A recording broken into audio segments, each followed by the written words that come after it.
Greetings, fellow dungeon delvers, and welcome to Dorans and Dragons.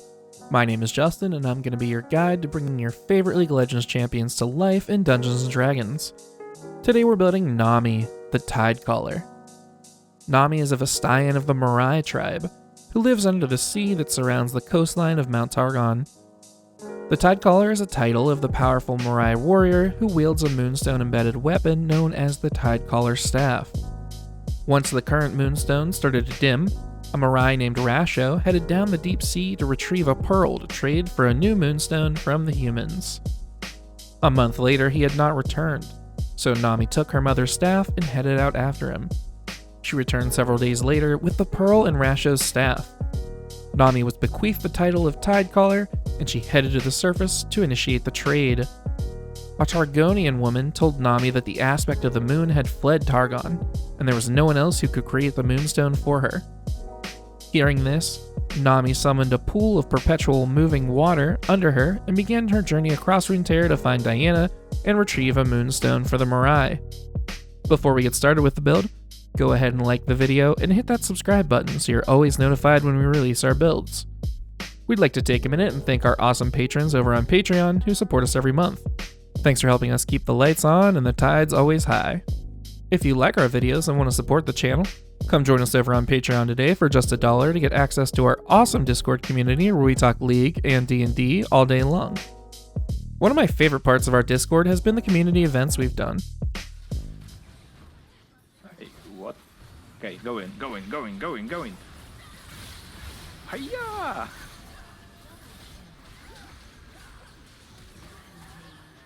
I keep with my auto. Go! That footage was from one of our bi-monthly ARAM nights.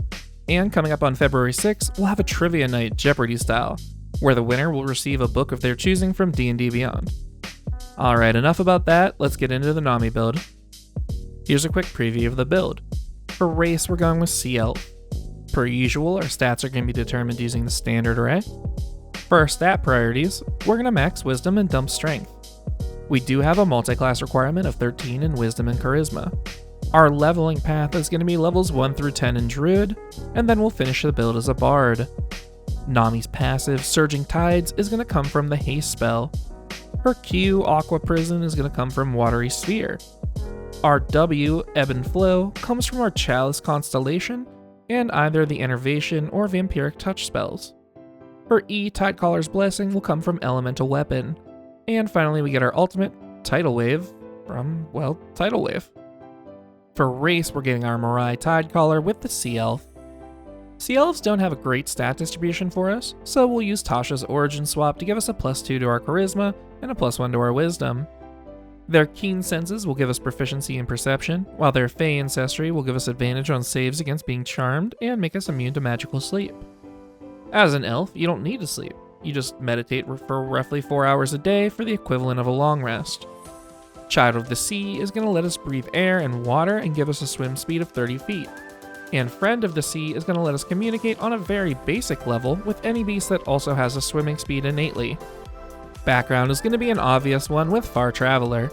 Leaving her tribe and coming to the surface world to find a new moonstone has sent Nami across Runeterra. We're going to get skill proficiency in Insight and Religion, as well as the All Eyes on You feature, which basically just means you'll have everyone's attention by default in a good way, and you can parlay that attention to getting your way around town. For stats, we're going with the balance Nami manages on her cool little Throne of Water with the standard array. Roll if you want to, just keep at least a 13 in Wisdom and Charisma for multiclassing purposes. We're starting off with our Wisdom at a 15 to improve our Water Mastery and Healing Strength. Charisma is going to be next for our Charming Personality. Dexterity will be after that because have you seen her sly movements throughout the Rift? Then we'll grab Constitution to help us maintain our concentration. And finally, we'll have an Average Intelligence and dump Strength. For equipment, we'll grab a set of studded leather armor for the gear she has on her, and we'll start off with a quarterstaff to represent the Tidecaller staff. Alrighty, we'll kick the class levels off with a level in Druid. Druids have a D8 hit die and give us proficiency with our staff and our studded leather armor, along with skill proficiencies in Nature and Survival, which suits our journey to claim the Deep Sea Pearl perfectly. First level Druids learn the Druidic language, which could be flavored as a language you share among the other Tidecallers. We also learn spellcasting here, but there's nothing vital to Nami here in the early levels, so have a ball choosing your first level spells and cantrips. Second level druids gain wild shape and choose their druid circle. We're going to spend all of our wild shape charges on a feature from our druid circle, so we'll skip covering that. We're going to rely on the circle of stars to give us our W thanks to one of their features.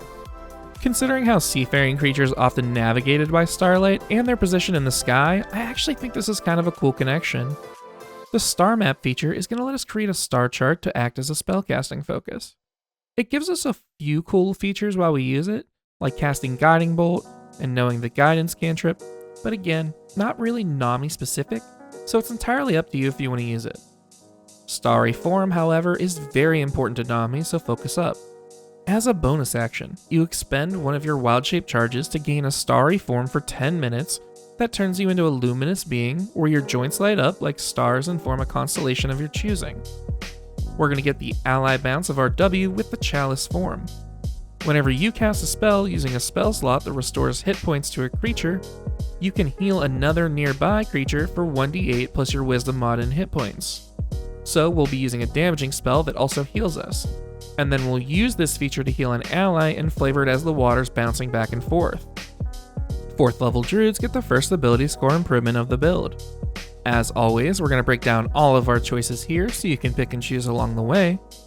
This time it's going to be pretty straightforward though, nothing but stat bumps, and each of them is based on whichever the spellcasting ability is for the class getting the ASI.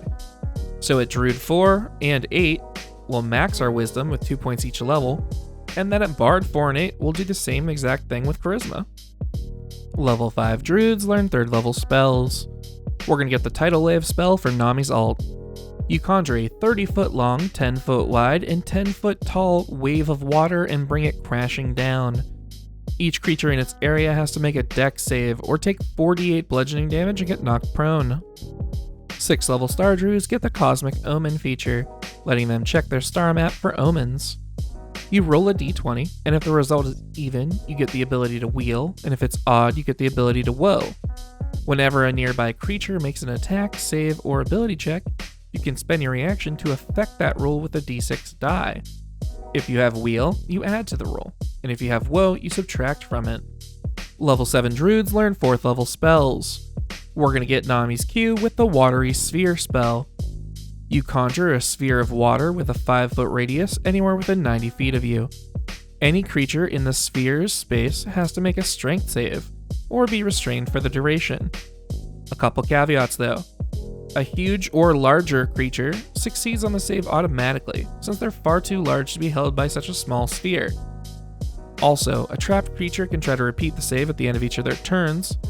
And finally, the sphere can restrain up to 4 medium creatures, or a single large creature. This spell is a perfect version of her Q, because while a 4-man Q seems reasonable, a 5-man seems to be asking the impossible. 10th level star druids gain the Twinkling Constellation feature, which is going to improve your Chalice die to 2d8 hit points restored, and you gain the ability to change your constellation form at the start of every one of your turns. I don't know why you'd want to change forms, but hey, you can if you want to. Alrighty, we got our Q, part of our W, and our R. We'll jump over to Bard to get the rest of her kit. Bards also have a d8 hit die and give us proficiency in the History skill. We'll also get the Bardic Inspiration feature, which is the Bard's bread and butter.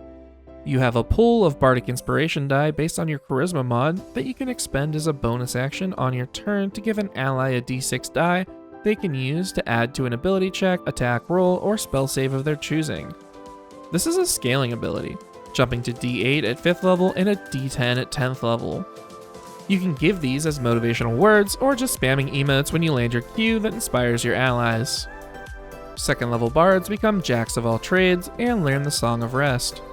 Being a jack of all trades is going to let you add half your proficiency bonus to any skill you're not already using your proficiency bonus for, while Song of Rest is going to help everyone who's spending hit die to heal themselves during a short rest, letting them add 1d6 to the hit point total they restore.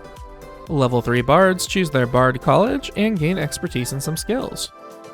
For our Bard College, we'll channel our inner nerd and go with College of Lore. This is also going to give us access to our passive and E sooner, while giving us the ability to get the rest of our W at level 10. Lore Bards gain 3 bonus proficiencies. We'll go with Medicine, Persuasion, and Performance. Because at this point we have so many, I'm not quite sure what else we'd pick. Speaking of these bonus proficiencies, Expertise is going to let us pick 2 skills and double our proficiency bonus with them. Because of our experiences in the deep sea, nature and survival feel like the right choices here. And our final Lore Bard feature is going to be Cutting Words. This will let us weaponize our bardic inspiration and use it as a reaction to reduce a creature's attack, roll, ability check, or save by whatever we roll on it. Level 5 bards get the Font of Inspiration feature, which recharges all of our bardic inspiration die on a short rest as well as a long rest now. 6th level lore bards gain additional magical secrets and the counter charm ability. Magical secrets, which is something we'll talk about next level, is a bard's ability to cast spells that aren't normally a part of their spell list. We'll be grabbing the haste and elemental weapon spells at this level, giving us our passive and our E. Everyone who watches this channel should know what the haste spell does at this point, but if you don't, it gives a creature of your choice double their speed, +2 to their AC, advantage on their dex saves, and an additional action on each of their turns. Remember about that penalty when the spell ends though. Elemental Weapon is a spell we can use to imbue our allies' non-magical weapons into becoming +1s with an extra 1d4 cold damage per attack. It won't exactly slow your enemies, but it's close enough. Counter Charm is going to let us use an action to perform until the end of our next turn. During that time, you and any friendly creatures within 30 feet that can hear you gain advantage on your saves against being frightened or charmed. 10th level bards get another round of expertise. We'll double our skill proficiency bonus this time with religion and history. They also get their usual magical secrets at this level. We'll grab the damaging portion of our W with Vampiric Touch and Enervation. The goal of both of these spells is to deal some damage that will also heal us, triggering our Chalice Constellation. They both heal half of the necrotic damage dealt.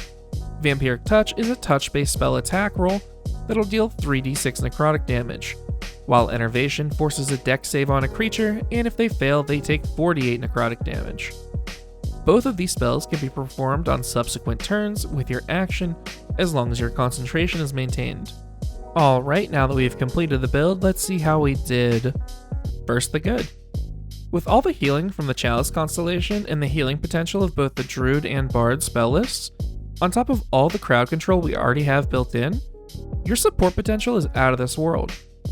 Between Cosmic Omen and Cutting Words, your reaction will make or break your party and the DM's sanity. Now the bad. Other than Vampiric Touch and Enervation, this build does basically no damage. On top of that, we're very squishy, coming in at 120 hit points and only a 13 in our armor class. So what'd you think?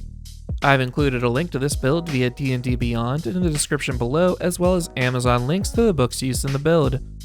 If you enjoy this type of content, please consider supporting us on Patreon. We have a few awesome rewards, and you get access to our great Discord community. We plan on churning out one League Champion build every week. Thanks for watching, and hopefully we'll catch you on the Rift, or in the Forgotten Realms.